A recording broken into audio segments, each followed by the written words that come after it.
what is going on with SHA and why is it so difficult to get the basics? Pay, see a doctor, get it treated, go home.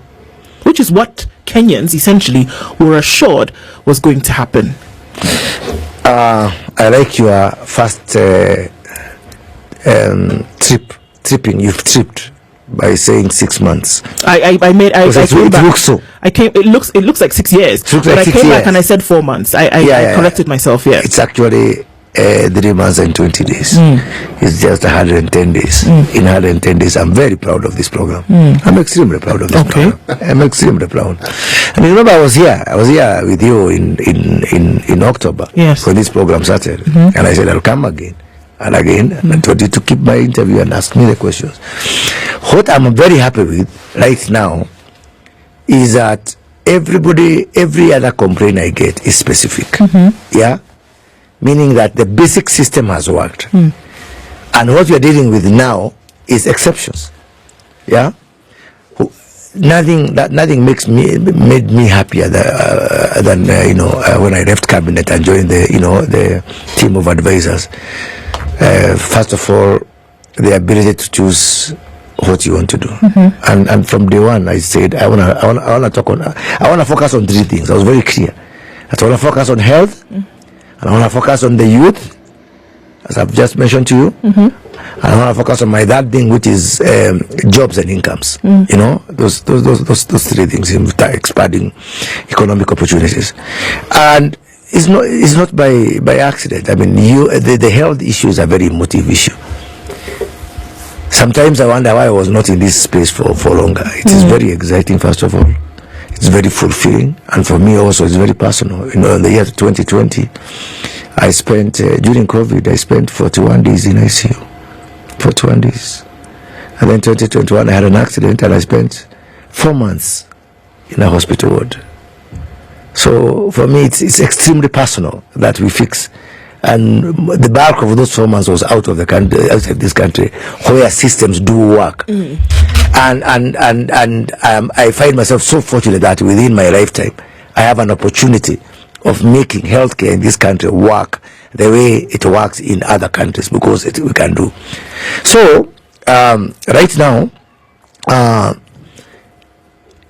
every day that I wake up, I get questions from Kenyans, from this one, from that one, and the most important thing is, I tell them, don't tell me anything until you give me the ID number of that person, and I'm able to track back and see what was wrong with this particular case.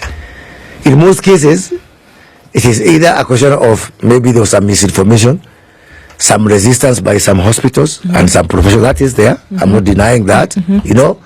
Or some cases where it becomes an opportunity to fix the system. But the most important thing is that right now we do not entertain any allegation, any complaints not accompanied by an ID number. And I want to say here, without a fear of contradiction, if you give me any case under SHA, under Taifa Care, with an ID number, yeah, I'll be able to get back to you within 5 minutes and tell you this allegation is true, this allegation is not true, this is what is not happening. So I cannot say that there's generic problems, there's many problems. In fact, I look forward. I've got some like 10 WhatsApp group I've created with members of parliament, with with doctors, with people there. I wake up at 6 a.m. every morning to look for issues. I get to this morning, there's none. I'm so disappointed. There's only one case that was reported and found it was posted by somebody at midnight, and by morning we at Kenyatta. It's about some child with some issue who it was claimed was not getting admitted. By 6 a.m. One of my colleagues, Dr. Zurarira, had confirmed that the issue has been sorted and is happy, because that's how we do it. We do it together. So I hear we co-create with the patient. We co-create with the doctors, with professionals. We co-create with media, with Kenyans, with everybody. Nothing makes me happier than when I wake up every morning, and I look forward to receiving an issue, especially an issue that we were not aware of. Last week we saw the video. I mean, the video went everywhere. You must have seen it, about the lady. She was holding her baby, and she was in the Afia house, in the Afia house offices, obviously, and they paid their premiums. But in order for her to now get the treatment for her baby, they told her that she had to wait, or that she had to come back in order for you it mean to the be mothers who stormed the press conference? In order for her to get the treatment. And this was not just your run-of-the-mill facility. This was the Kenyatta National Hospital. I followed that case. Okay. I was actually out of the country. And the first thing I followed that case, when I saw it, I placed a call to our cabinet secretary, Dr. Deborah Braza, and I asked her, Waziri, what is this? I mean, and she told me that it's a legitimate system issue. So I was able to pick it up with our system people. It is true that our large hospitals, because a lot of focus has gone into what we call PHC, the primary health care, level 2, level 3, level 4. Our large hospitals, and this again is a vote of confidence in the system.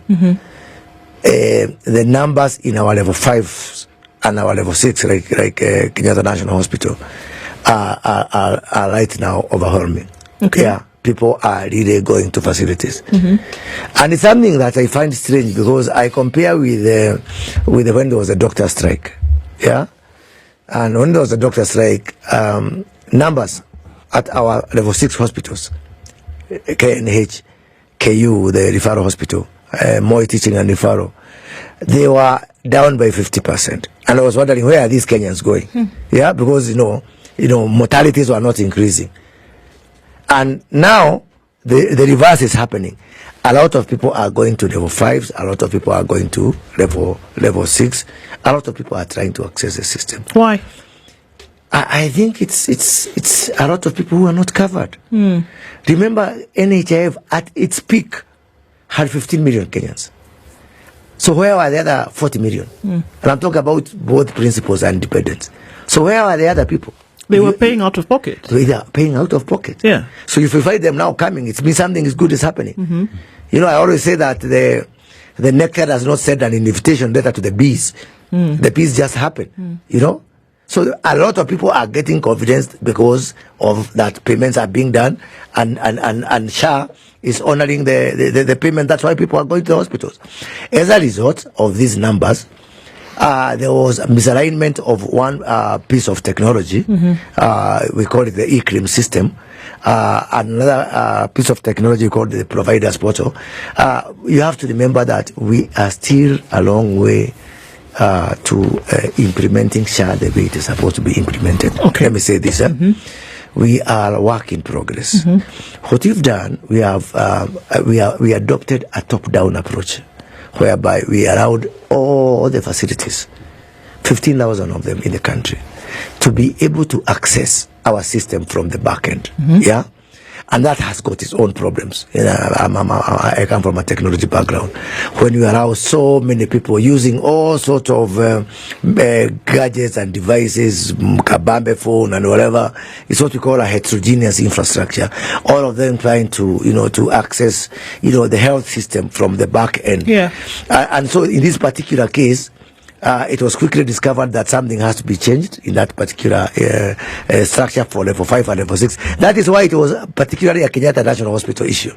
But as a result, we were able to take a remedial measure, which has now fixed all level 5s and all level 6s. Yeah? So, is it a good thing that it happened? No. Is it something to cry about?